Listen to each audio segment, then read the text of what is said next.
বৈরী আবহাওয়া ও উত্তাল ঢেউয়ের কবলে পড়ে 18 জন জেলেসহ বঙ্গোপসাগরে দুটি মাছ ধরা ট্রলার ডুবির ঘটনা ঘটেছে। এতে 16 জনকে জীবিত উদ্ধার করা সম্ভব হলেও নিখোঁজ হন 2 জেলে। মঙ্গলবার রাত 8টার দিকে বরগুনার তালতলী উপজেলার ফকিরহাট মৎস্য অবতরণ কেন্দ্র সংলগ্ন বঙ্গোপসাগরের প্রায় 40 কিলোমিটার দক্ষিণে ঘটে এই মর্মান্তিক ঘটনা। Premium commercial space is now for rent. Featuring ample parking and excellent accessibility, this 4,200 square foot space is ready. Elevate your business and call us today.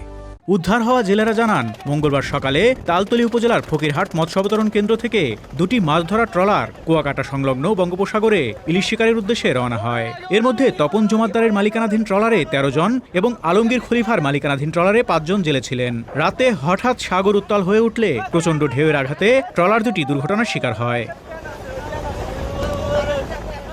ঢেউয়ের তোরে আলমগীর খলিফার মালিকানাধীন ট্রলারটি ডুবে গেলে ওই ট্রলারের জেলেরা জীবন বাঁচাতে তপন জমাদ্দারের ট্রলারে গিয়ে ওঠেন, কিন্তু এক পর্যায়ে প্রচণ্ড ঢেউয়ে দ্বিতীয় ট্রলারটিও ডুবে গেলে জেলেরা সাগরে ভাসতে থাকেন। পরে বুধবার একটি মাছ ধরার ট্রলার 16 জেলেকে জীবিত উদ্ধার করে পটুয়াখালী জেলার মহিপুর থানা স্বাস্থ্য কমপ্লেক্সে চিকিৎসার জন্য ভর্তি করে।